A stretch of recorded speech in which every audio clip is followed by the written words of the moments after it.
इनके आंखों में अगर तकलीफ ज्यादा होती है, नेत्रों में कोई रोग ज्यादा हो रहा हो, नेत्र रोग ज्यादा है, तो सुबह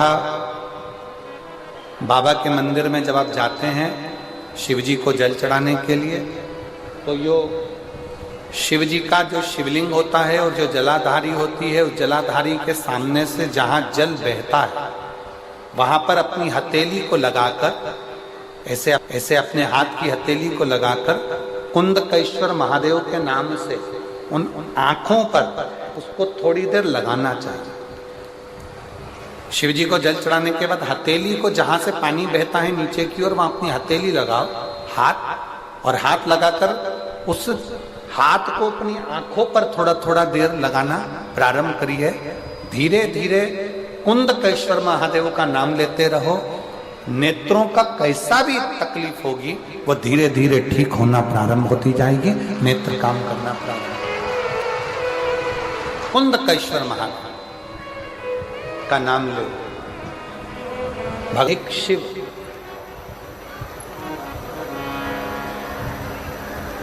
कहते हैं, मानव का जब जन्म होता है, मनुष्य का जब शरीर मिलता है,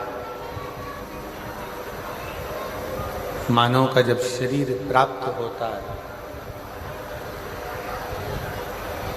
और मानव का शरीर जब मिला, मृत्युलोक में भेजा गया।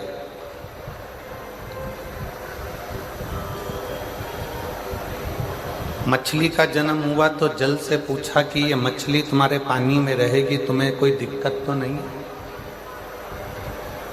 क्या आप इस मगरमच्छ को, मछली को, जल में रहने वाले जीवों को संभाल लोगे?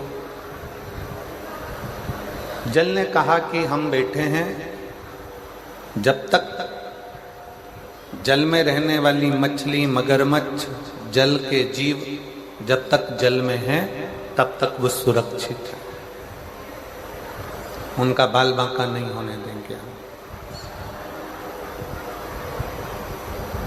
फिर पृथ्वी से पूछा कि ये वृक्ष लगना है,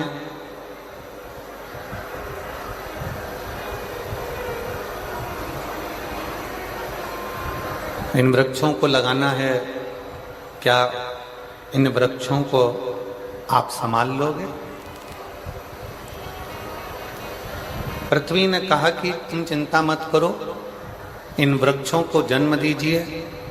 ये वृक्ष, इनकी जड़ जब तक मिट्टी में रहेगी, पृथ्वी से लगी रहेगी, तब तक इन वृक्षों का कुछ भी बिगड़ने वाला नहीं। थोड़ा ध्यान से सुनिएगा कथा।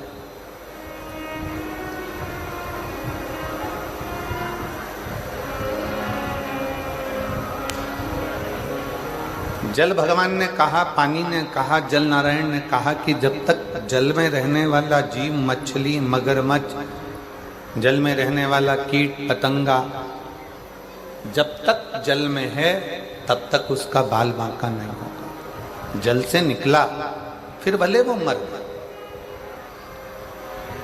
जल से निकलने के बाद भले फिर वो प्राण छोड़। पृथ्वी ने कहा कि वृक्ष, पेड़ पौधे पृथ्वी पर रहेंगे, जब तक वो मिट्टी का संग रखेंगे, जब तक वो मिट्टी को अपने पास में रखेंगे, जमीन को, पृथ्वी को, मिट्टी को जब तक वो नहीं छोड़ेंगे, तब तक इनका बाल बांका नहीं होने वाला। ये सूखेंगे नहीं, ये मरेंगे। अब वायु से पूछा, तुम पक्षी को रख सकते हो, परिंदे को रख सकते हो? तो कहा, जब तक वायु में परिंदा है, पक्षी है, तब तक मैं उनका बाल बांका नहीं होने दूंगा। जलचर के लिए जल ने कह दिया, वृक्षों के लिए पृथ्वी ने कह दिया, पक्षियों के लिए वायु ने कह दिया, पशुओं के लिए जंगल ने कह दिया। अब आई बारी केवल एक मनुष्य, केवल एक मानव।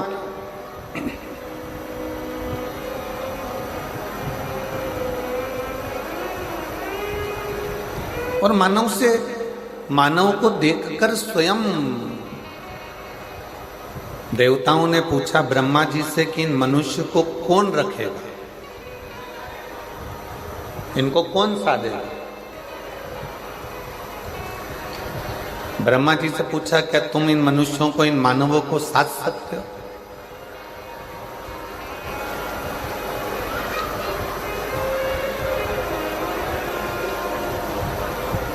अच्छा ये विचार करिए पहले तो कितना उल्टा ज्ञान हम भारतीयों को दिया जाता है। विदेश के लोग इस ज्ञान को नहीं मानते। कौन सा ज्ञान? कि मानव बानर से चालू हुआ, बंदर की योनि से चालू हुआ तो वो मनुष्य बना।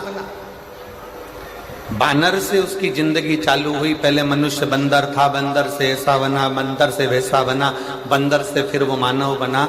ईमानदारी से बोलना, अगर बंदर से मानव बनता होता तो दुनिया में इतने सारे बंदर हैं, वो सारे मानव नहीं बन जाते। ये उल्टा ज्ञान हमको दिया जाता है कि बंदर से मनुष्य बना। पर शास्त्र कहता है, वेद कहते हैं, पुराण कहते हैं कि ब्रह्मा जी के जंघा से मनु और शत्रुपा की उत्पत्ति हुई। प्रथम पुरुष, प्रथम स्त्री मनु और शत्रुपा ब्रह्मा जी की जंघा से प्रकट हुए और उन्हीं मनु और शत्रुपा की संतान आप और हम हैं। ये संपूर्ण जगत है, उन्हीं मनु शत्रुपा की संतान।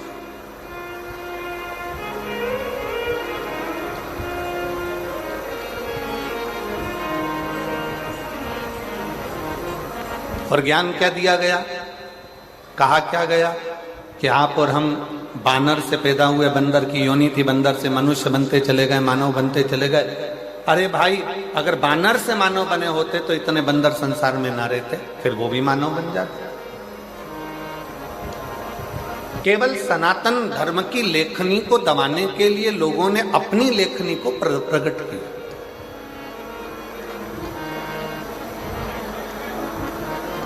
जल ने कह दिया मछली जब तक मुझ में है, जल ने कह दिया जब तक मछली मेरे पास में है मैं इसको कुछ होने नहीं दूंगा। मिट्टी ने कह दिया कि जब तक वृक्ष मेरे से जुड़ा है मैं इसको कुछ होने नहीं दूंगा। अब बारी आई मनुष्य की। ब्रह्मा जी से पूछा है इन मनुष्य को आप रख सकते हो? ब्रह्मा जी ने मना कर दिया। भगवान नारायण से पूछा, नारायण ने भी कुछ कहा। तब भगवान शंकर से कहा कि इस ब्रह्मा ब्रह्म लोक में रहेंगे, भगवान विष्णु बैकुंठ लोक में रहेंगे, और रहेंगे तो केवल मृत्यु लोक में शंकर भगवान। अब इन मनुष्यों को संभालेगा कौन? इन मानवों को कौन संभाल सकता है? तब उस जगह पर स्वयं भगवान शंकर सामने आकर खड़े हो गए ब्रह्मा और विष्णु के सामने और कह दिया तुम चिंता मत करो, जब तक मनुष्य पृथ्वी पर रहेगा, माँ के गर्भ में बच्चा आएगा, उस दिन से लेकर जब वो मरेगा तब तक शंकर भगवान कहते हैं मेरी जवाबदारी है उसको लेकर आगे बढ़ने की और उसको संभाल।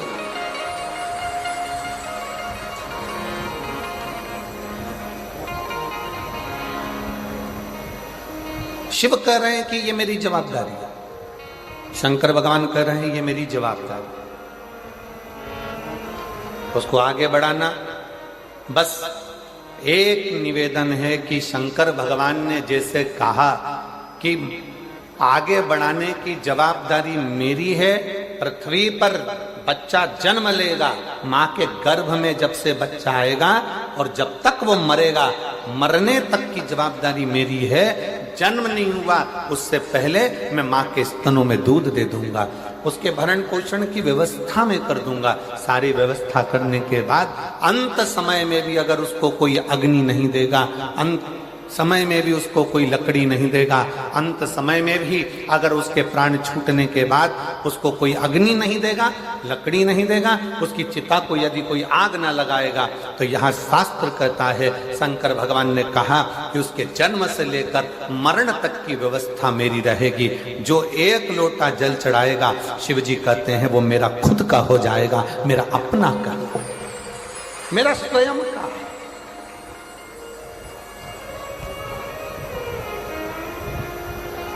और मैंने तेरे ही भरोसे बाबा, तेरे ही भरोसे हवा बिच उड़ती जावांगी बाबा, डोर हथो छड़ी नावे कटी जावांगी। भोले मैं तेरी शंभो मैं तेरी हवा बिच उड़ती जावांगी बाबा, डोर हथो छड़ी नावे कटती जावांगी। मछली जब तक पानी से जुड़ी है मछली का बाल बांका नहीं होता। वृक्ष जब तक मिट्टी से जुड़ा है वो वृक्ष का बाल बांका नहीं होता, पौधे का बाल बांका नहीं होता। और मनुष्य जब तक शंकर से जुड़ा है तब तक उसका बाल बांका नहीं होता। शिव उसको संभालने से बोल बम का नारा है, जरा जम के बोल बम का नारा है। उसका बाल बांका नहीं, वो संभालता है, वो बैठा है संभालने वाला, वो संभाल लेता, वो संभाल लेता है। और मेरे भोले तेरा सहारा है, मेरे भोले तेरा सहारा है, मेरी नैया का तू किनारा है, मेरी नैया का तू किनारा है। ओ मेरे बाबा तुझे पुकारा है, मेरे बाबा तुझे पुकारा है, मेरी नैया का तू किनारा है, मेरी नैया का तू किनारा है। हम उसके आश्रित होकर जिए।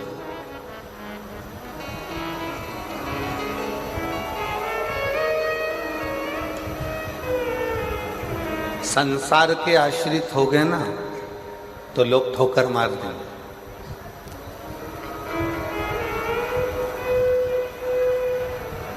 जगत के आश्रित हो गए तो भी लोग ठोकर मार देंगे, पर उस महादेव के अगर आश्रित हो गए तो ठोकर नहीं मिलेगी, ठोकर नहीं मिलेगी।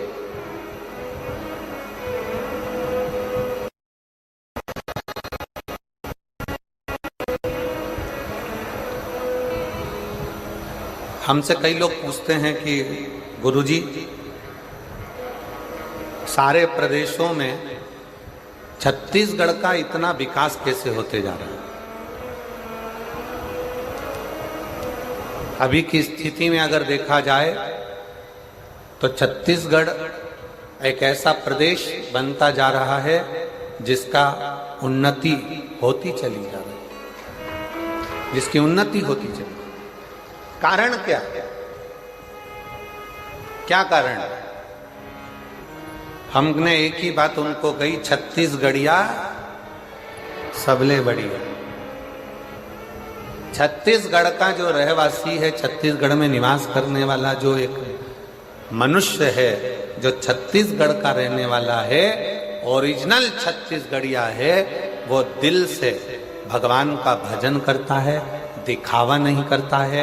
एक लोटा जल शंकर जी को चढ़ाता है और पूरा छत्तीसगढ़ शिवमय है, पूरा छत्तीसगढ़ देवीमय है। शिव और शक्ति की आराधना में पूरा छत्तीसगढ़ डूबा रहता है। और जब छत्तीसगढ़ शिव और शक्ति की आराधना में डूबा रहता है तो यहाँ के मनुष्य को शक्ति प्राप्त होती है, बल प्राप्त होता है।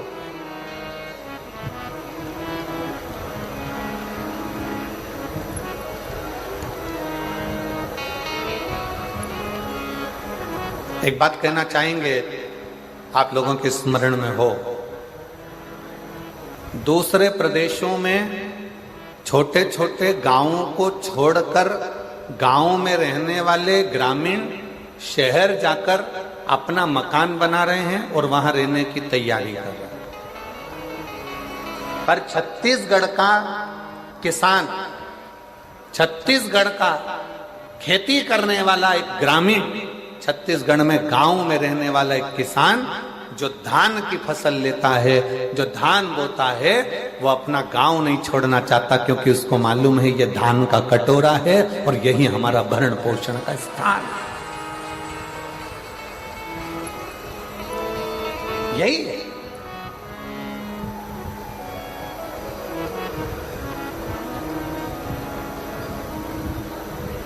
छत्तीसगढ़िया, जरा जम के जरा, अच्छा आवाज नहीं आई। छत्तीसगढ़िया,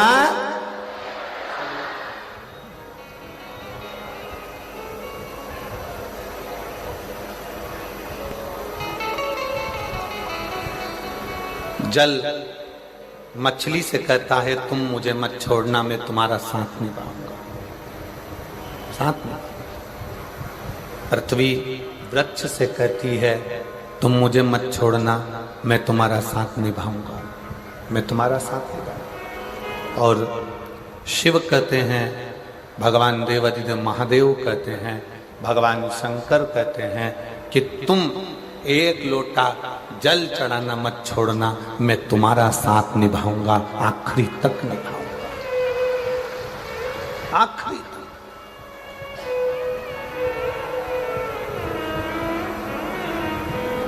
आप उसके आश्रित तो हो। कल एक व्यक्ति ने प्रश्न किया, हमको तो मालूम, हमको लगता था कि जसपुर में कोई प्रश्न नहीं करेगा, पर बहुत अच्छा प्रश्न जसपुर के लोगों ने कल करा। अब वो पत्र अगर हम ढूंढेंगे तो थोड़ा समय लगेगा। उस जसपुर की एक बहन ने लिखा पत्र में, अब वो कौन से गांव की है और वो पत्र को ढूंढेंगे तो थोड़ा समय लग सकता है। उसने पत्र में लिखा, क्यों गुरुजी, आप कहते हो संसार में जन्म लेने वाले प्रत्येक मनुष्य के हृदय में शिव का निवास है। आप कहते हो संपूर्ण जगत में जन्म लेने वाले मनुष्य के हृदय में शंकर बसा है, भगवान बसा है, ईश्वर बसा है। तो फिर अगर जगत में जन्म लेने वाले मनुष्य के हृदय में भगवान बसा है, तो फिर भगवान इनको दुख देता ही क्यों है? अब प्रश्न देखिए जसपुर वालों का कितना जोरदार है।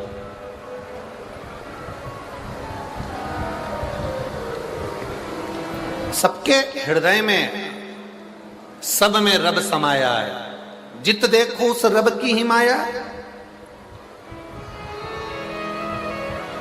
यदि सबके हृदय में, सबके चित्त में, सबकी वृत्ति में, सबके मन में, सबके हृदय में शंकर बैठा है, यदि सबके अंदर शंकर विराजमान है, ईश्वर विराजमान है, शिव विराजमान है, भगवान विराजमान है, तो फिर भगवान इनको दुख देता ही क्यों है? क्योंकि भगवान ही तो बैठा है ना सबके हृदय में। फिर दुख देने का कारण क्या? फिर तकलीफ देने का कारण क्या? क्यों दुख दे रहा है, क्यों तकलीफ दे रहा है? तो मेरी जीजी जिसने ये प्रश्न किया है, जिसने ये प्रश्न करा है, जिसने ये प्रश्न पूछा है, शंभू जिसने ये प्रश्न पूछा है, जिसने ये प्रश्न किया है, मैं उसको कहना चाहूंगा कि भगवान सबके हृदय में विराजमान है, सबके दिल में बैठा हुआ है। बस दुख की चपेट में वो आता चले जाता है जिसने कभी अच्छे सतगुरु का सत्संग नहीं किया, जिसने भक्ति को अपने हृदय में उतारा नहीं, जिसने भक्ति को अपने हृदय में नहीं उतारा।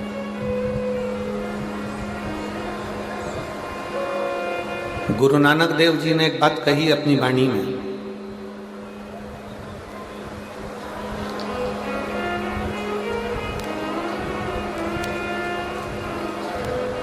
जिस समय पर गुरु नानक देव महाराष्ट्र के ओंडा नागनाथ शंकर मंदिर के सामने बैठे थे।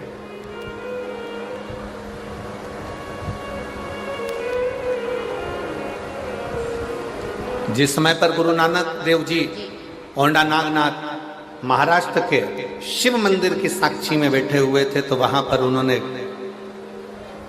संत नामदेव जी से कहा था कि व्यक्ति भटकता कब है? जब उसकी भक्ति में कुछ कमी रह जाती,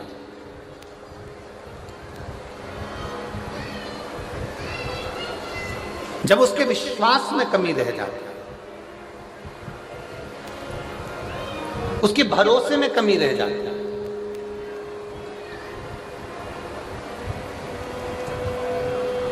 और विश्वास में अगर कमी है, भक्ति में अगर कमी है, तो व्यक्ति डोलेगा, व्यक्ति भटकेगा। और यदि विश्वास पक्का है, भक्ति पक्की है, दृढ़ता पक्की है, तो व्यक्ति नहीं डोलेगा। कितना सुंदर कहा है, आपका विश्वास यदि महादेव के प्रति है, आपका विश्वास यदि परमात्मा के प्रति है, आपका भरोसा यह पक्का है कि मेरे सनातन धर्म में जो 33 कोटि देवता हैं वो मेरे लिए बहुत कुछ कर सकते हैं, तो तुम दुनिया में कभी नहीं भटकोगे, दूसरी धर्म की ओर नहीं जाओगे, आप नहीं भटकोगे।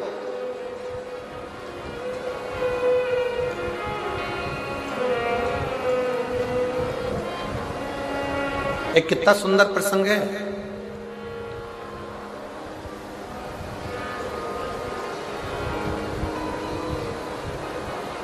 मध्य प्रदेश की भूमि पर जन्म हुआ था बैजनाथ मिश्र का।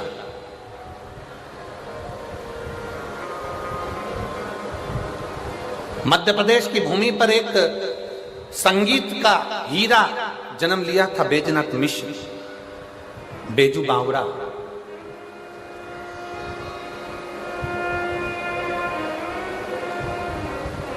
और ग्वालियर के राजघराने में वो बेजू बावरा अपनी संगीत की कला देता था।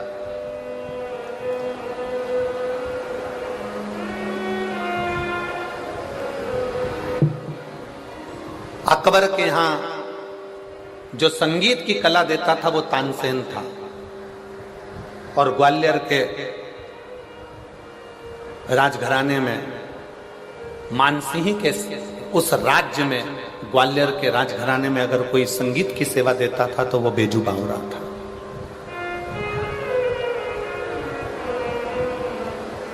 बेजू बावरा।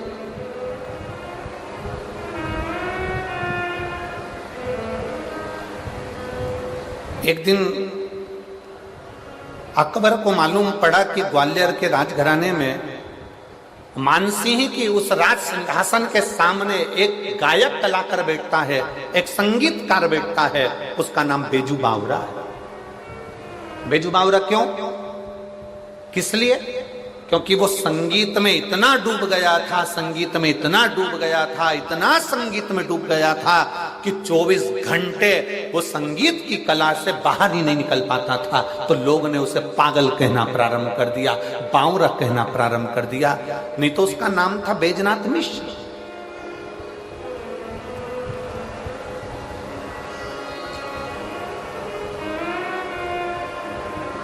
मानसिंह जी के उस राजघराने में बेजू बावरा अपनी प्रस्तुति देता, वहां का रतन था वो, वहां का हीरा था, वहां वो गाता, भजन करता, अपना कीर्तन करता, और मानसिंह जी प्रसन्न रहते।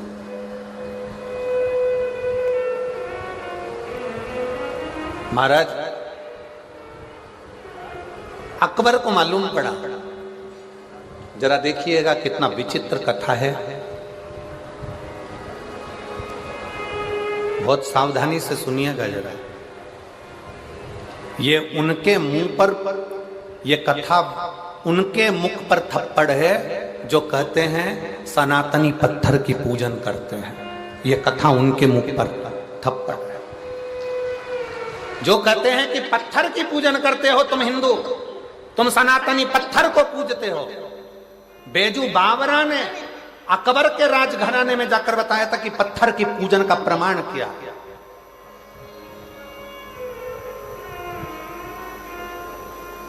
बेजू बावरा ने अकबर के राजघराने में खड़े होकर कहा था कि हम मुर्दे नहीं पूछते, हम पत्थर पूछते हैं और पत्थर को पिघलाकर परमात्मा बना देते हैं। ये बेजू बावरा ने कहा, ये बेजू बावरा कहता है।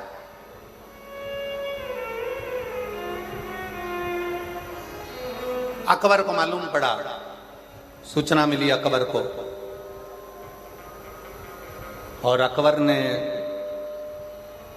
अपने यहां गाने वाले संगीतकार तानसेन को देखा और तानसेन को देखकर कह दिया कि हमारा संगीतकार तानसेन के आगे सब फीके हैं। ये बेजू बावरा जिसको लोग पागल कहते हैं, ये तो बैजनाथ मिश्र है, पर लोग इसको बावरा कहते हैं, पागल कहते हैं, क्योंकि सही में इसमें बुद्धि नहीं है। अकबर कह रहा,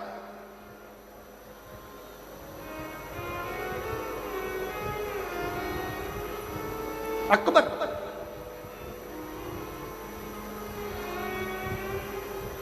अकबर के हृदय में थोड़ी सी ईर्ष्या जागृत हो गई। अकबर के हृदय में थोड़ी सी ईर्ष्या, नफरत जागृत हो गई कि मेरे राजघराने में जो तानसेन गाता है वो सबसे पहले नंबर का है, वो सर्वश्रेष्ठ है। बाकी के मान सिंह ग्वालियर के राजघराने में जो गा रहा है बेजू बावरा, वो शून्य है। अकबर ने उसी समय पर डोंडी पिटवा दी। पूरे नगर में, पूरे क्षेत्रों में, सारे प्रदेशों में आवाज गई, नगरों में डोंडी पिटाई गई कि हमारे तानसेन को सम्मुख में बिठाकर हम संगीत की परीक्षा करना चाहते हैं। जो जीतेगा उसको रत्नों से तोल दिया जाएगा और जो हारेगा उसको मृत्यु दंड दे दिया जाएगा।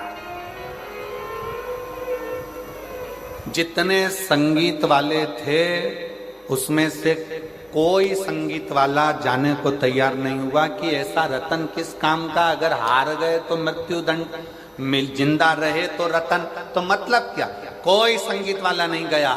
4 बार पत्र मानसिंह जी के यहाँ भेजा गया, 4 बार पत्र राजा मानसिंह ग्वालियर नरेश के पास भेजा गया कि आपके यहाँ पर बेजू बावरा संगीत का मर्मज्ञ है, उसको भेजिए। बेजू बावरा के पास सूचना पहुंची। राजा मानसिंह ने कहा, अकबर ने एक परीक्षा रखी है, तानसेन को जो हराएगा या जो हारा उसको मरना है, और जो जीत गया उसको रतन से, हीरे से, पन्ना से, माणिक से, रत्नों से तोल दिया जाएगा। बेजू बावरा, मानसिंह जी ने कहा, हमारा मन है बेजू बावरा, तुम जाओ उस अकबर की राज सिंहासन पर जाकर तुम अपनी संगीत की कला दिखाओ। बेजू बावरा ने कहा मानसिंह जी से, क्योंकि बेजू बावरा शंकर का परम भगत था, शिव का भगत। बेजू बावरा बैजनाथ मिश्र, उनके पिताजी शंकर की उपासना करते थे, उनकी मां शंकर की आराधना करती थी, वो स्वयं शिव की आराधना करते थे। शंकर पर 1 लोटा जल, शंकर की भक्ति करना, शिव की आराधना करना, शंकर के मंदिर में बैठकर शिव के सम्मुख में, शंकर की साक्षी में, नटराज की साक्षी में अपनी संगीत की कला का आनंद लेते थे। जो गुरु सिखाते थे वो बेजू बावरा शिवालय में बैठकर शंकर की साक्षी में अपनी संगीत की कला को निखारता था, अपनी संगीत की कला। और शिव महापुराण की कथा कहती है, शंकर की कथा कहती है, अगर बच्चा पढ़ने में कमजोर है, बच्चे का विवेक कमजोर है, बच्चे की बुद्धि कमजोर है, बच्चा सक्सेस नहीं हो रहा, सफलता नहीं मिल रही है, उसका जॉब नहीं लग रहा है, कहीं वो आगे बढ़ नहीं पा रहा है, तो उन बच्चों से निवेदन है, शंकर के मंदिर में 1 लोटा जल चढ़ाओ, थोड़ा सा जल झेल कर नंदी के पास बैठकर उस जल का आचमन करना प्रारंभ कर दो। तुम्हें खुद मालूम पड़ने लगेगा कि तुम जो पढ़ रहे हो तुम्हें याद होना चालू हो जाएगा, तुम अच्छे से अच्छे नंबर पाकर आगे बढ़ना प्रारंभ कर दोगे। विद्या अध्ययन भी करो, खूब पढ़ो, लगनता से पढ़ो, अपना कर्म करो, रात दिन एक करो और शंकर जी पे 1 लोटा जल चढ़ाकर पीना प्रारंभ करो। जो माताएं कहती हैं मेरी याददाश्त कमजोर हो गई, मैंने सामान यहाँ रखा था भूल गई, ना जाने कैसे सामान भूल गया, ना जाने कैसे ऐसा हो गया। जो माताएं कहती हैं, भाई लोग कहते हैं हम भूल जाते हैं, याददाश्त कमजोर हो गई, 60 के ऊपर के हो गए इसलिए याददाश्त चली गई। नहीं, अगर आपकी याद दस्ता जा रही है तो आप शंकर जी को एक लोटा जल चढ़ाना प्रारंभ करो। अपने घर से जल भरो, शिव के मंदिर में जाकर चढ़ाओ, उस जल को झेलो, नंदी के पास बैठकर आचमन कर लो, उसको पी लो। आपको खुद मालूम पड़ेगा 20-22 दिन में, 1 महीने में आपको अंतर दिख जाएगा कि मेरी याददाश्त तब पहले जैसी थी मजबूत, वैसी की वैसी और हो गई। अब मैं भूल नहीं रही, अब मैं भूल नहीं रहा। बैजनाथ मिश्र जी के, बैजू बावरा जी के माता पिता ने बैजू बावरा को शंकर के मंदिर में बहुत रुचि प्रदान कर दिया। बैजू बावरा तो शिव का उपासक भी था और गायन में भी प्रबल, शिव भक्ति भी और साथ में गायन। शंकर को नटराज मानकर जो गायन की विद्या करता बैजू बावरा। कहा बैजू मेरा मन है। मान सिंह जी बोले जाओ उस अकबर के दरबार में जाओ और तानसेन के सामने संगीत की परीक्षा है, जाकर उत्तीर्ण होकर आओ। जाओ। बैजू बावरा ने विचार किया कि मानसिंह जी को क्या बोलूं, क्या बोलूं मैं राजा मानसिंह, क्या कहा जाए राजा मानसिंह जी को। और बैजू बावरा ने राजा मानसिंह जी से कहा आपकी जैसी आज्ञा हो मैं वो करने को तैयार हूं, पर एक निवेदन है महाराज, एक निवेदन। बहुत सावधानी से कथा को सुनिएगा, ये दिल को छूने वाली कथा है, हृदय को छूने। महाराज मैं अकबर के राज्य में, मैं अकबर के प्रदेश में जाकर मैं परीक्षा देने को तैयार हूं, पर बात एक ऐसी है कि जो हारेगा, जो हारेगा, जो हारता है उसको मृत्यु दंड मिलेगा, मृत्यु दंड। जो हारेगा उसको मृत्यु दंड मिलेगा। बात केवल इतनी सी। तो मानसिंह जी ने कहा बैजू बावरा से, क्या बैजू बैद्यनाथ क्या तुमको अपने आप पर भरोसा नहीं है? बैद्यनाथ ने कहा मुझे अपने आप पर भरोसा पूरा है। फिर दिक्कत क्या है? दिक्कत यह है कि जो हारेगा उसको तो मृत्यु दंड मिलेगा ना, चाहे कोई भी हारे मृत्यु दंड तो उसको मिलेगा। मरेगा वो, मर जाएगा। क्या चाहते हो? बैजू बावरा ने कहा मैं जाऊंगा, तानसेन के सामने जाऊंगा, अकबर के राजघराने में जाऊंगा, अकबर के पास पहुंचूंगा और मैं भी अपनी परीक्षा दूंगा, मना नहीं है। आज बैजू बावरा तैयार होकर अकबर की सभा में पहुंच गया। अकबर की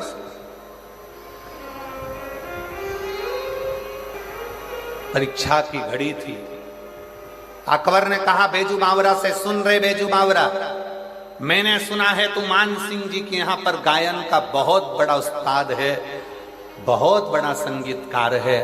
तो बैजू बावरा ने हाथ जोड़कर अकबर के सामने कहा कि मैं काय का बहुत बड़ा उस्ताद तो मेरा वहीं रह गया, वो कैलाश अधिपति, वो शंकर, वो शिवालय में रहने वाला मेरा शिव, वो रहा, वो उस्ताद,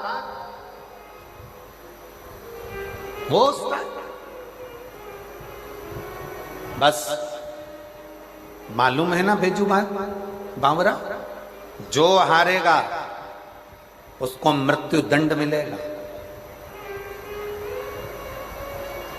मालूम है ना तेरा? जो हारेगा उसको मृत्यु दंड मिलेगा। मालूम है तुझको? हाँ मुझे मालूम, मुझे ज्ञात। तुझे ज्ञात है? हाँ मुझे ज्ञात। और शंभु शरणे मांगू घड़ी दुख काटो, दया करीन दर्शन हो। शंभु शरणे मांगू घड़ी रे घड़ी दुख काटू दया करीने दर्शन हो दया करीने दर्शन शंभु शरणे मांगू घड़ी रे घड़ी दुख काटू दया करीने दर्शन तेरे को मालूम है ना? हाँ मुझे मालूम है। परीक्षा चालू हुई, एक तरफ तानसेन, दूसरी तरफ बेजू बावरा।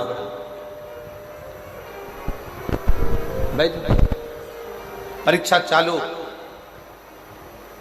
तानसेन ने जो राग छेड़ा, ऐसा राग छेड़ा तानसेन ने कि जितने दीप लगे थे वो दीप जलना प्रारंभ हो गए। सारे दीप जलना प्रारंभ।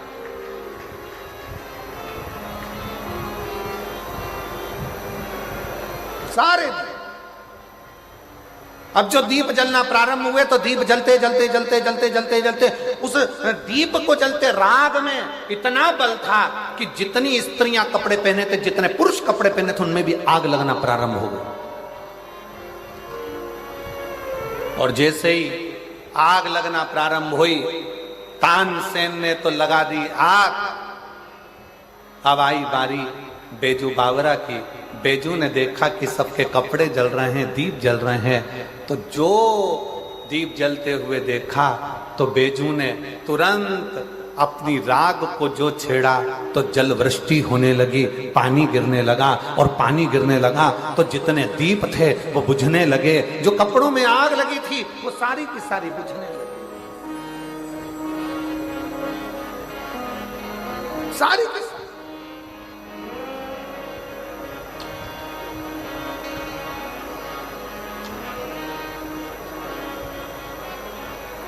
कपड़ों में जो आग लग रही थी वो बुझना प्रारंभ हो गई। कपड़ों में जो आग लग रही थी वो सारी बुझ गई। दीप जो जल रहे थे वो बुझ गए। फिर वापिस तानसेन ने फिर तान छेड़ी, और तानसेन ने ऐसी तान छेड़ी तो जितने हिरण थे वो तानसेन के पास में आ गए।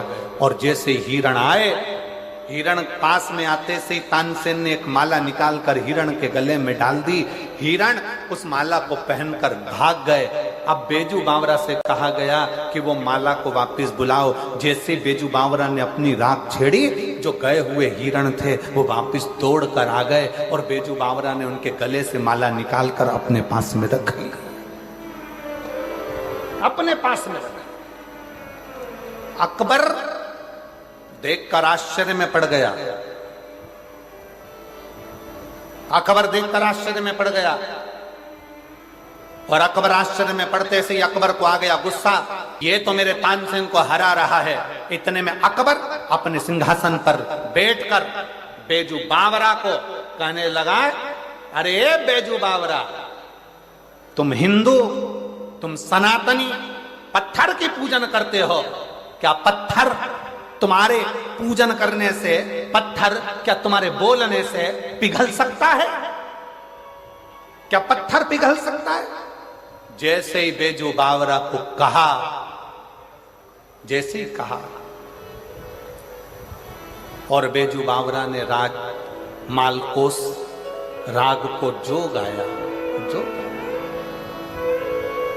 बेजू बावरा ने जैसे ही राग मालकोस गाना प्रारंभ करा, क्योंकि तुरंत तानसेन के सामने बेजू बावरा से कहा गया, तुम सनातनी, तुम हिंदू पत्थर की पूजन करते हो। क्या पत्थर तुम्हारी बात सुनता है? क्या पत्थर तुम्हारे कहने से पिघलता है? क्या पत्थर पिघलेगा? बेजू बावरा ने कहा, पत्थर पिघला कर ही रहूंगा। और बेजू बावरा ने जो मालकोस राग गाना प्रारंभ करा, सामने देखा कि एक पत्थर अकबर ने सामने रख दिया। रखते से ही और जो बेजू बावरा ने भगवान शिव का नाम लेकर गाना प्रारंभ करा, पत्थर पिघलना प्रारंभ हो गया। पत्थर पूरा पानी की तरह हो गया, पत्थर पानी की तरह हुआ। बेजू बावरा ने अपना तानपुरा लिया, पत्थर को उस गीले से, उस जो पतला तरल पदार्थ बन गया था, जो पानी बन गया था, उसमें अपना तानपुरा रख दिया। तानपुरा रखा, बेजू बावरा ने गाना जैसे बंद करा, पत्थर ठंडा हुआ, ठंडा होकर वापिस वो तानपुरा उसमें गढ़ गया, उसमें जम गया। अब बेजू बावरा ने कहा तानसेन से, अब तुम गाओ और मेरा ये तानपुरा निकाल कर बताओ। तानसेन हाथ जोड़ लिया कि मैं इस तानपुरे को नहीं निकाल सकता। बेजू बावरा ने अकबर से कहा, सुन अकबर, तेरे नगर में मैं परीक्षा देने के लिए आया हूं, पर इतना याद रखना अकबर, अगर दिल में प्रेम हो, सच्चा विश्वास हो, सच्ची भक्ति हो, श्रद्धा भरोसा पूर्ण हो, तो पत्थर भी पिघलता है। इसलिए हिंदू पत्थर की पूजन करता है।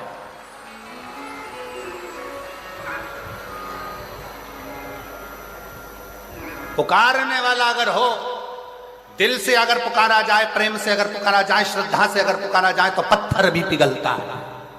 इसलिए हिंदू पत्थर की पूजन करता है। क्यों? क्योंकि हिंदू सनातनियों में वो बल होता है कि पत्थर को परमात्मा मानकर पूजते हैं, तो पत्थर में भी परमात्मा को प्रकट कर लेते हैं। वो परमात्मा का बल एक सनातनी में होता है। जो आपसे कहते हैं ना, आजकल के नवयुवक लड़के लड़कियां आपस में बात कर कर कह देते हैं सोशल मीडिया पर, कहाँ हिंदू तो पागल हो गया, सनातनी तो पागल हो गया, पत्थर की पूजन से क्या होता है, पत्थर की पूजन से क्या होता है। हमारे सनातन धर्म की मूलता है, बेजू बावरा अकबर के सामने बैठकर अपने प्रेम की वाणी से, अपनी लयता से, अपने शब्दों से पत्थर को पिघला देता है। और वही बेजू बावरा अकबर के सामने कहता है, ये सनातन धर्म है, ये हिंदू है, कि पत्थर को भी अगर भाव से पूछता है तो उसमें भी परमात्मा प्रकट कर लेता है। ये भाव हमारे यहां दिखाया गया। ये भाव कई लोग कहते हैं, गुरुजी ये आप कहते हो कि एक प्रश्न कल वो बहन ने करा, उसी प्रश्न का ये उत्तर है, उसी प्रश्न का उत्तर।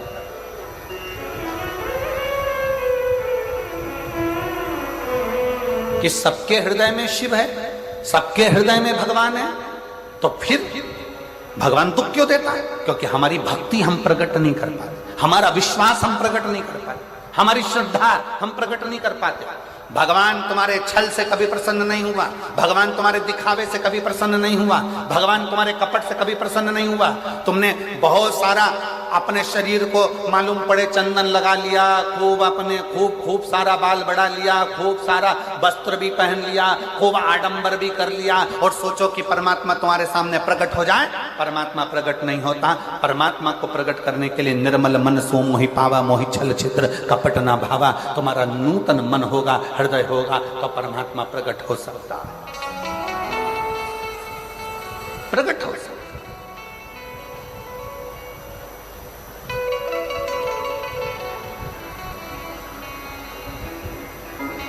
वो कहते हैं ना, आहूं में असर होगा,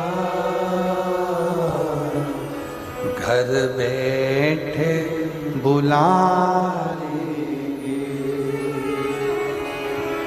आहूं में असर होगा,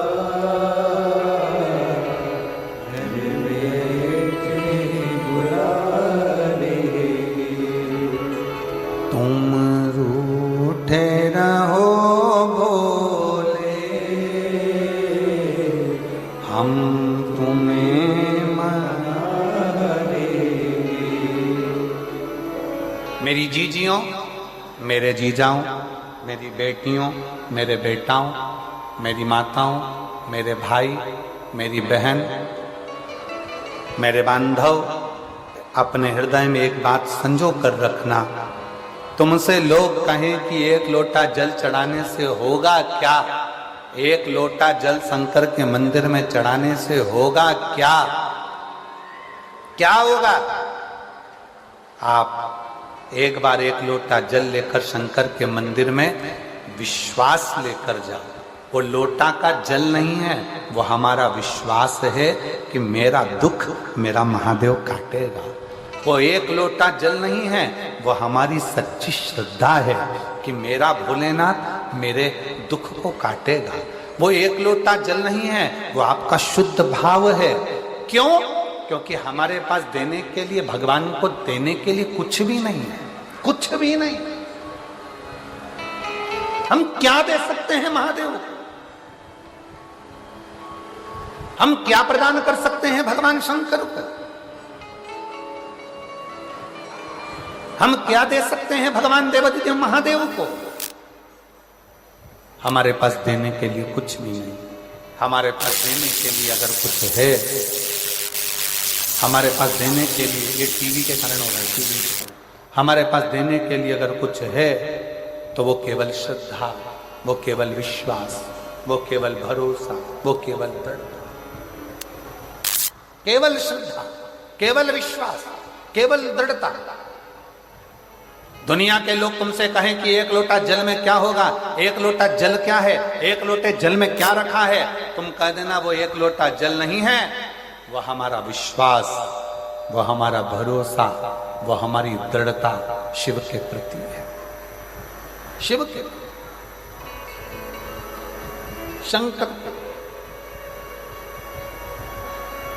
तुम कहते हो भोले हमें काशी प्यारी है, तुम कहते हो भोले हमें काशी प्यारी है। एक बार तो आ जाओ, एक बार तो आ जाओ, काशी भी बना दे। एक बार तो आ जाओ, काशी भी बना दे। तुम रूठे रहो भोले, हम तुम्हें मना लेंगे। आहों में असर होगा, घर बैठे बुला लेंगे। आहों में असर होगा, घर बैठे बुला लेंगे। यदि आहों में असर है, पक्की श्रद्धा, पक्का विश्वास, पक्की दृढ़ता अगर तुम्हारे भीतर है, पक्की श्रद्धा, पक्का विश्वास, पक्की दृढ़ता यदि तुम्हारे भीतर है, तो ये मानकर चलना कि मेरा देव अधिदेव महादेव पत्थर में से भी प्रकट होकर तुम्हारे दुखड़े को काट सकता है। मेरा देव अधिदेव महादेव, मेरा शंकर, मेरा वो घड़दानी, मेरा शंभु, मेरा त्रिकालदर्शी, मेरा कैलाशी, मेरा अविनाशी, अगर विश्वास है तो पत्थर में से प्रकट होकर भी, सामने आकर भी वो आपके दुखड़े काट सकता है, वो आपके दुखड़े मिटा सकता है।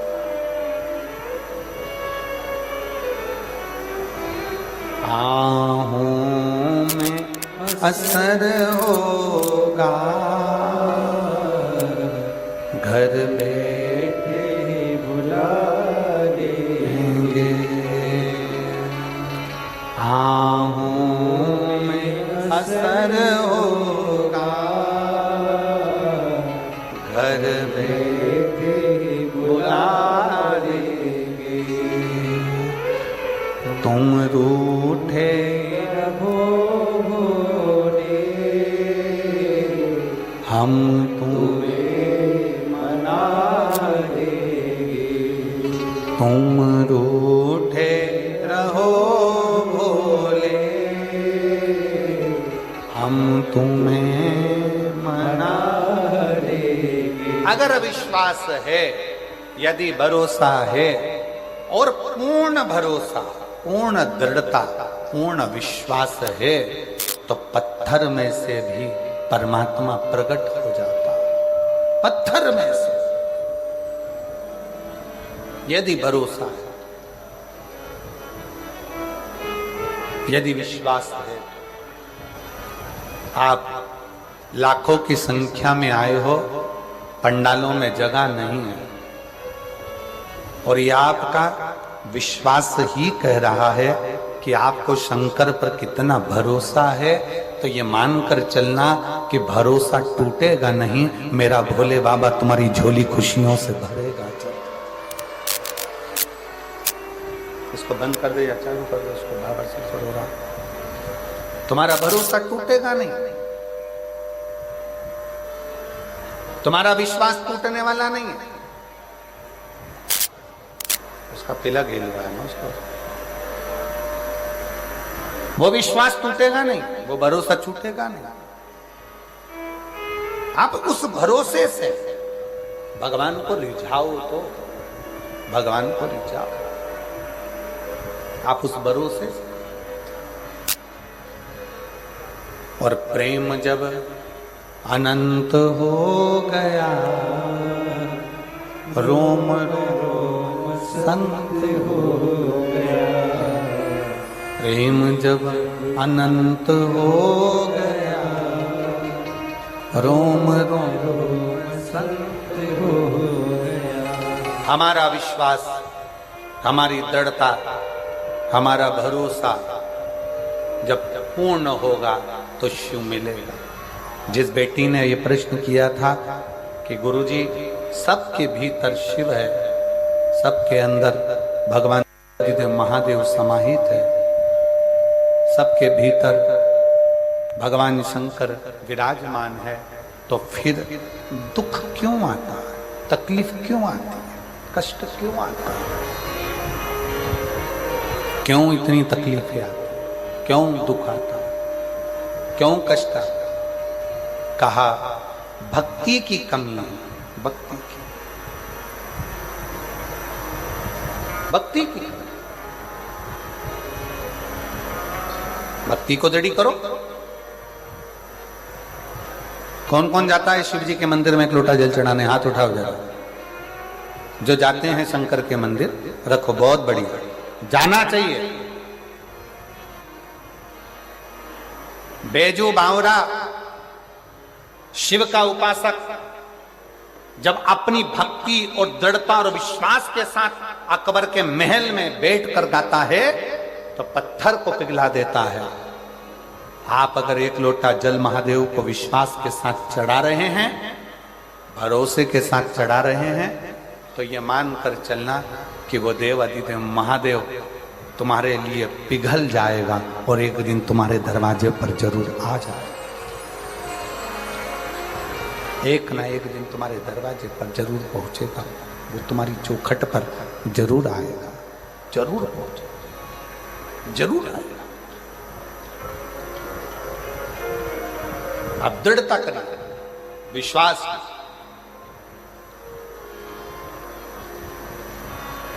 भरोसे की। एक चावल का दाना भी अगर लेकर शंकर के मंदिर में जा रहे हो, एक चावल का दाना लेकर भी अगर शिव जी के मंदिर में पहुंच रहे हो, शंकर जी की चौखट पर जा रहे हो,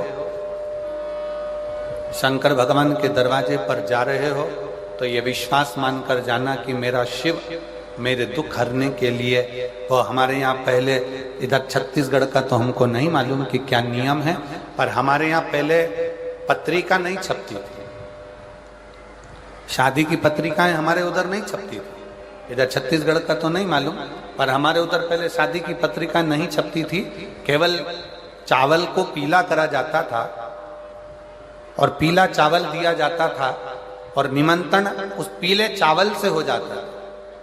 अब इधर छत्तीसगढ़ में ऐसे ही होता था क्या? जम के तो बोलो जरा, ऐसे ही होता था? तो फिर तो तुम और हम एक ही भाई भाई, ठीक है, उसमें क्या अंतर है? हमारे यहां पहले पत्रिका नहीं छपती थी, चावल को पीला करा, दे दिया निमंत्रण।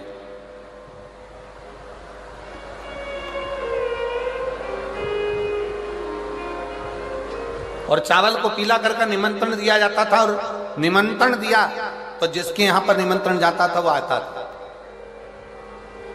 शिव जी को एक चावल का दाना यदि आप समर्पित कर रहे हैं तो ये मान कर करें कि आप भगवान शंकर को अपने घर के आने के लिए निमंत्रण दे रहे हैं कि मेरे भोले बाबा मेरे यहाँ आकर मेरे दुख को काटना, तकलीफों को काटना, मेरे कष्ट को काटना, मेरी बीमारी को काटना।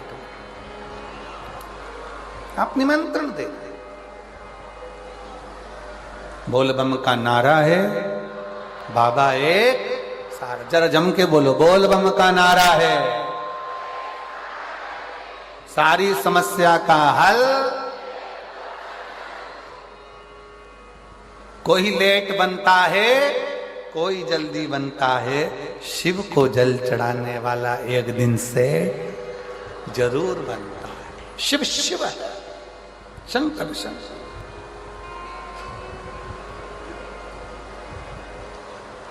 भरोसा दृढ़ी करिए, विश्वास दृढ़ी करिए, और जिस दिन भरोसा विश्वास दृढ़ी होगा उस दिन शिव जरूर।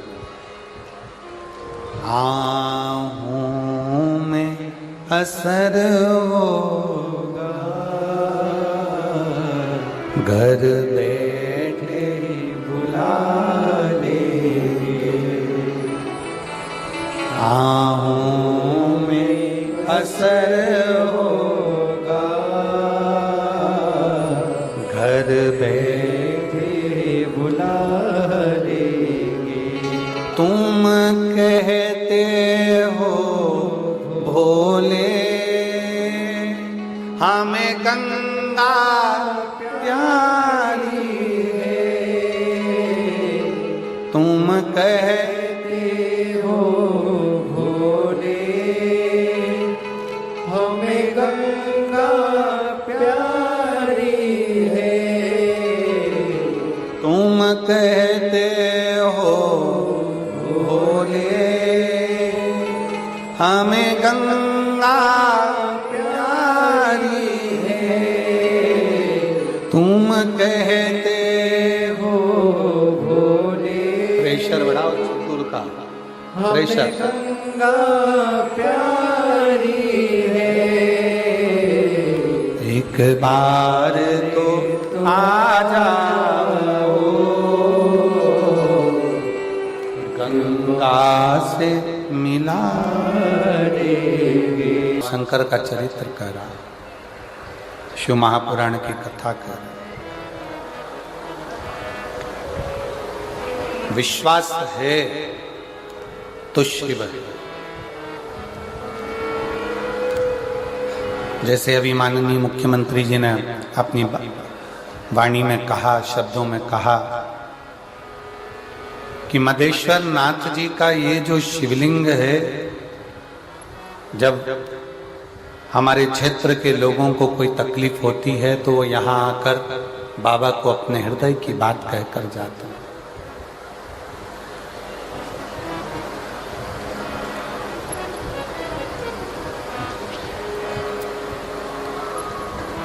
अपने हृदय की बात मदेश्वर नाथ को कहते हैं, और मदेश्वर बाबा वो इस हृदय की बात को स्वीकार कर कर आपकी झोलियां खुशियों से भर। जरा विचार करिएगा,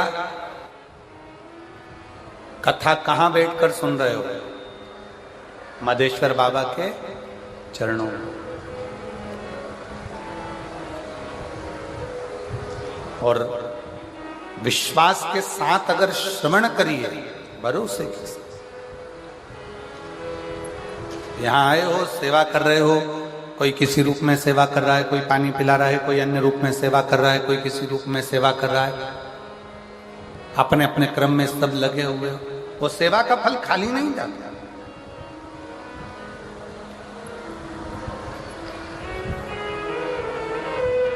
कितना सुंदर है, भारत की भूमि पर जितने मंदिर राम जी के नहीं है, भारत की भूमि पर उससे ज्यादा मंदिर श्री हनुमान जी महाराज के हैं।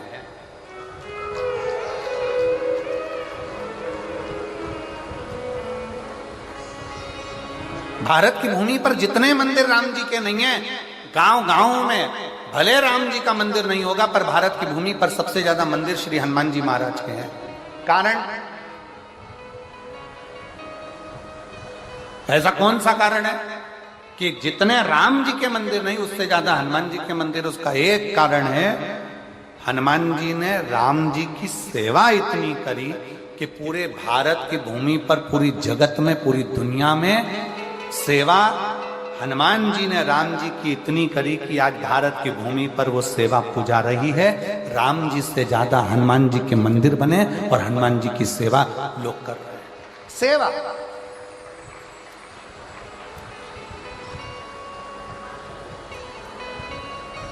और एक बात और कहना चाहेंगे शिव महापुराण के माध्यम से, भगवान शंकर की कथा के माध्यम से, कि भारत की भूमि पर जितने राम जी के मंदिर नहीं, उससे दुगने हनुमान जी के मंदिर हैं। और पूरी दुनिया में जितना आशीर्वाद श्री हनुमान जी को मिला होगा, उतना आशीर्वाद किसी को भी नहीं मिला होगा जितना आशीर्वाद हनुमान जी को मिला। और आशीर्वाद देने वाला कौन? हनुमान जी को आशीर्वाद देने वाली दो माताएं, एक है मां अंजना और दूसरी है माता सीता। एक माता अंजना और एक माता सीता।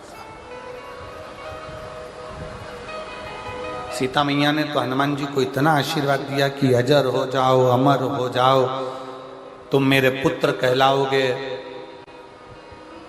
जगत में सेवा का मूलतः तुमने करी है। कितना कितना वर मिला, क्यों मिला? सेवा। और फिर निवेदन करूंगा, अगर लगे जीवन में, अगर आपको ऐसा महसूस होता है कि मेरे जीवन से संकट हट नहीं रहा, बहुत कष्टप्रद जीवन चल रहा है, बहुत दुखी जीवन चल रहा है, बहुत जीवन में कष्ट है, तो निवेदन करूंगा शिवालय में जाकर शंकर के मंदिर में थोड़ी सेवा करना प्रारंभ करो। अपनी मेहनत को 4 गुना बढ़ाओ, अपने परिश्रम को 4 गुना बढ़ाओ, अपनी मेहनत को बढ़ाओ, परिश्रम को बढ़ाओ, और साथ में शिवालय में जाकर सेवा करना प्रारंभ। बन सके झाड़ू लगा दो, पोछा लगा दो, थोड़ी सेवा शिवालय में करिए, थोड़ी सी मिलेगा। सेवा का फल खाली नहीं है। और माननीय मुख्यमंत्री जी से मैं कहूंगा, वास्तवता है इतने पत्र महोदय इस व्यासपीठ पर आए हैं और आपके लिए और श्रीमती कौशल्या दीदी के लिए इतने पत्र लिखे हैं कि हमारा क्षेत्र बचा था। हम लोग आदिवासी वनवासी क्षेत्र के हैं, तो हम लोग बहुत दूर जाकर कथा नहीं सुन सकते थे। तो माननीय मुख्यमंत्री जी आपके लिए और दीजी भाई आपके लिए इतने पत्र आए हैं कि उन लोगों ने लिखा कि आपके माध्यम से कम ये कथा का रसतत्व ग्रहण करने का सौभाग्य। मैं आपको पुनः फिर बहुत बहुत साधुवाद देता हूं। एक बार जोरदार ताली बजाकर आपके लिए बहुत साधु, बहुत बहुत बहुत बहुत साधु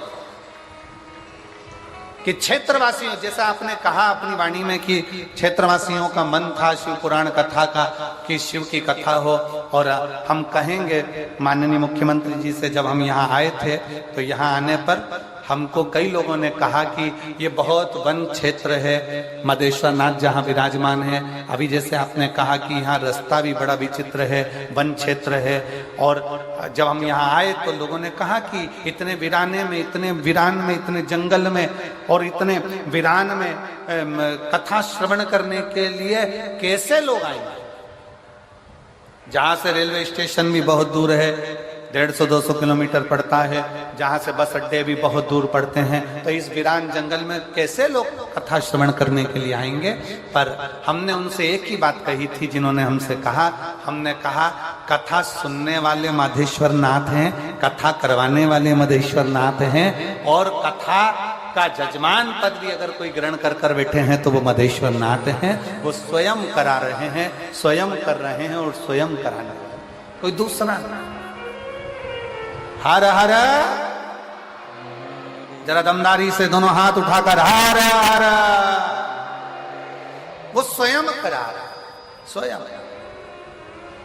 और मैंने तेरे ही भरोसे बाबा, तेरे ही भरोसे हवा बिच उड़ती जावांगी बाबा, डोर हर तो छड़ी नाम कटी जावांगी, भोले मेरी पदम शंभो मेरी पदम, हवा बिच उड़ती जावांगी बाबा, डोर हर तो छड़ी नाम कटी जावांगी। शिव कथा कर रही है, भगवान शंकर का चरित्र कर रहा है। शिव के मंदिर में लगाया गया दीपक, शिव के मंदिर में लगाई गई झाड़ू, शिव के मंदिर में लगाई गई बुआरी,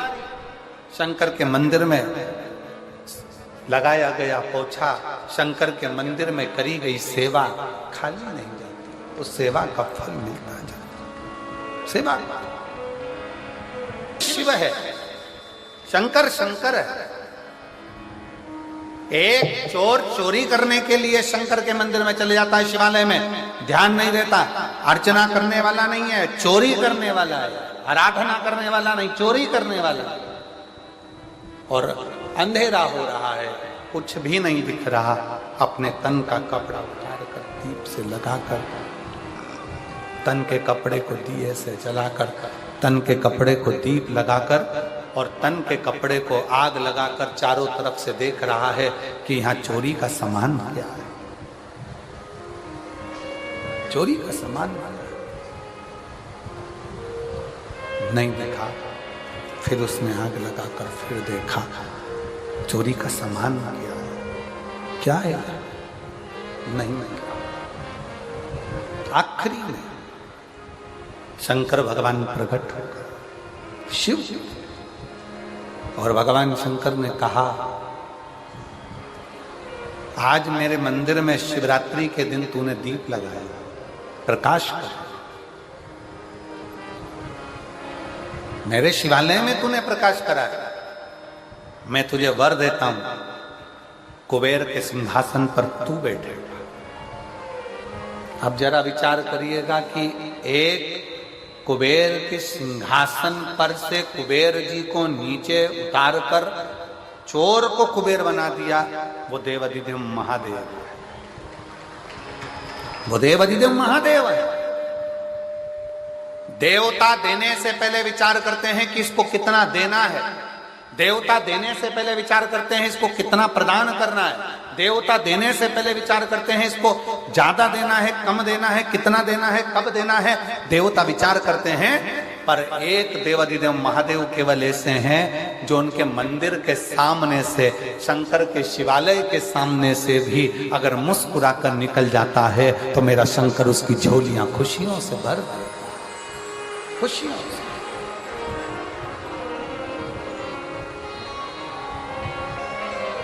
केवल एक शिव, और कितनी करुणा। देखिए शिव महापुराण का एक चरित्र कितना सुंदर आता है कि विदल और उत्पल दो असुर है,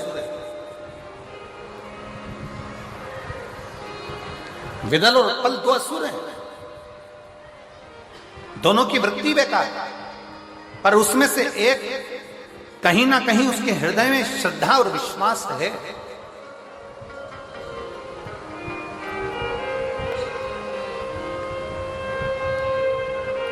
सूचना मिली कि मां जगत जननी बड़ी सुंदर है, मां आद्यशक्ति बड़ी सुंदर है, सूचना। चले विदल और उत्पल ने विचार करा कि चलो आद्यशक्ति को,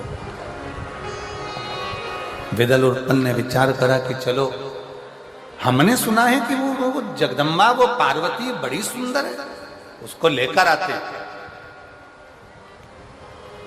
चलो, और विदल उत्पल ने विचार कर कर मां आद्य शक्ति, मां दुर्गा भवानी, मां जगत जननी जगदम्बा, मां अंबा, मां कालरात्रि, मां कुष्मांडा, मां स्कंदा, मां दुर्गा के सम्मुख में मां पार्वती तो अपने कार्य में लगी हुई थी। और विदल उत्पल ने उनको देख लिया, देखा तो इतनी सुंदर उनको देखकर आश्चर्य में पड़ गए। आश्चर्य, इतनी सुंदर। बस विदल उत्पल ने विचार कर लिया, विदल उत्पल ने विचार कर लिया कि अब इनको लेकर जाना। हाथ पकड़ने के लिए विदल उत्पल आगे बढ़े। मां पार्वती जी को लग गया कि ये विदल उत्पल की दृष्टि गलत है, दृष्टि गलत है। मेरी मां जगत जननी जगदम्बा अंबा आज संपूर्ण विश्व की बच्चियों को, संपूर्ण विश्व की बेटियों को एक प्रेरणा दे रही हैं कि सावधान रहो, सावधान। दुनिया के लोग कहते हैं कि माँ बाप को बेटा तारता है, पर शिव महापुराण की कथा में अशोक सुंदरी का संवाद ऐसा आता है कि दुनिया के लोग कहते हैं कि माता पिता को बेटा तारता है, पर शिव महापुराण की कथा कहती है कि माता पिता को, जब माता पिता बेटी का कन्यादान करते हैं, हाथ पीला करते हैं, कन्यादान का संकल्प लेते हैं, वो कन्यादान का संकल्प एक ऐसा होता है जिससे एक बेटी अपने बुजुर्ग माँ बाप को भी पार लगा देती है, माँ बाप को तार देती है। माता पिता, कोई तुम्हें मोटरसाइकिल दिखाए, 50 रुपए का पेट्रोल डलवाकर भुड़भुड़ कराकर, जिनकी दुकानों पर मोटरसाइकिल सुधरने के लिए आती है, गाड़ियां सुधरने के लिए आती है, वो 50 रुपए का पेट्रोल भी तुम्हारा होता है। 10-20 रुपए की चाउमीन खिलाकर, 25-50 रुपए का नाश्ता कराकर, अपनी बॉडी शॉडी दिखाकर, अपना सुंदर सूरत दिखाकर, 10-20 रुपए की मोटरसाइकिल में घुमाकर, तुम्हें अपने चुंगल में फंसाकर तुमसे शादी कर कर तुम्हारी जिंदगी को ऐसी नरक कर देते हैं कि ना तुम अपने माँ बाप के घर आने की रहती हो, ना जगत में मुंह दिखाने की रहती हो। मेरा बेटियों से निवेदन है, सावधान। ये लव जिहाद के चक्कर में तुम्हारी जिंदगी बर्बाद ना हो जाए। कितनी बेटियां बैठी हैं, जरा खड़ी हो। जितनी बेटियां यहां बैठी हैं सब खड़ी हो जाओ। जितनी लड़कियां बैठी हैं खड़े हो। हम छत्तीसगढ़ की बेटियां हैं, अपनी जगह पर खड़े हो जाओ। जितनी बेटियां बैठी हैं, हाँ हो खड़े, शान से खड़े हो जाओ खड़ी सारी। अब दोनों हाथ उठाकर हर हर महादेव बोलो, हर हर, और दोनों भुजा उठाकर संकल्प लो कि हमारे माँ बाप कहने पर शादी करूंगी। इन गुंडे और बदमाशों के चक्कर में, इस लव जिहाद के चक्कर में नहीं पड़ूंगा। ये संकल्प होना चाहिए। उठाओ दोनों हाथ, हाँ उठाओ दोनों हाथ, और एक बार दोनों हाथ उठाकर कहो हर हर। बैठो। धन्यवाद बेटियों, प्रणाम करता हूं आपको, नमन करता हूं आपको साधुवाद देता हूं। इनके चक्कर में नहीं पड़ूंगा। मैं अपने जीवन को अपने माता पिता के अनुकूल चलूंगा, अपने माता पिता के अनुकूल। और जो जैसी भावना लाया वो वैसा ही फल पाया। जो जैसी भावना लाया वो वैसा ही फल पाया। नहीं खाली उसे लौटाया, जो मन ही मन हर्षाया। और कर दिया माला, बोलो बोलो सब बोलो, लुटा दिया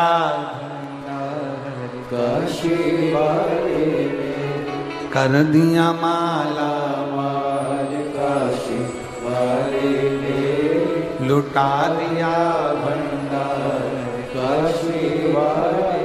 एक विश्वास शिव के प्रति हो, एक भरोसा भगवान शंकर के प्रति हो, एक दृढ़ता भगवान शिव के प्रति हो। जब हमारा भरोसा, हमारी दृढ़ता, हमारा विश्वास मूल होगा, शिव क्यों ना मिलेगा, क्यों ना मिलेगा?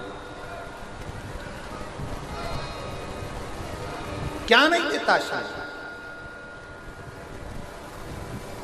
पार्वती जी ने देख लिया विदल उत्पल, पार्वती जी ने देखा, और पार्वती जी ने जैसे विदल उत्पल को देखा, और पार्वती जी ने विदल उत्पल को देखते से ही जो देखा विदल उत्पल को पार्वती जी ने कि ये तो दोनों गलत दृष्टि से, गलत भाव से, गलत विचार से मुझे देख है, गलत भाव, गलत विचार, गलत दृष्टि। पार्वती जी ने देखा कि ये गलत विचार से, गलत भाव से, गलत दृष्टि से मुझे देख रहे हैं। तुरंत माता पार्वती जी को क्रोध आ गया, माता पार्वती तुरंत, और पार्वती जी को ऐसा क्रोध आया, ऐसा क्रोध आया, माता पार्वती को ऐसा क्रोध आया, पार्वती जी क्रोध में लाल, और माता पार्वती जी ने उठाया कुंदुक, और कुंदुक उठाकर माता पार्वती जी ने उसका प्रहार किया। वो कुंदुक भगवान शिव के चरणों में जाकर गिरा। शिव जी का नाम कुंदकेश्वर महादेव हो। कुंदकेश्वर, बोल कुंदकेश्वर महादेव की। पार्वती जी ने कुंदुक का प्रहार करा, और पार्वती जी ने कुंदुक का प्रहार कर कर विदल उत्पल का संहार किया। शिव जी का नाम कुंदकेश्वर। शिव जी का एक नाम कुंदकेश्वर ऐसा है, शरीर में अगर कोई दवाई नहीं लग रही, बीमारी हो गई, रोग हो गया, तकलीफ हो गई, डॉक्टर ने दवाई लिख दी, वो दवाई आप खा रहे हो पर असर नहीं कर रही, शरीर ठीक नहीं हो रहा, डॉक्टर की दी हुई दवाई खाओ, पर उस दवाई को कुंदकेश्वर महादेव का नाम लेते। कौन से महादेव? जम के बोलो जरा, कुंदकेश्वर। डॉक्टर की दवाई खाओ, पर उस दवाई को कुंदकेश्वर महादेव का नाम लेकर फिर खाओ।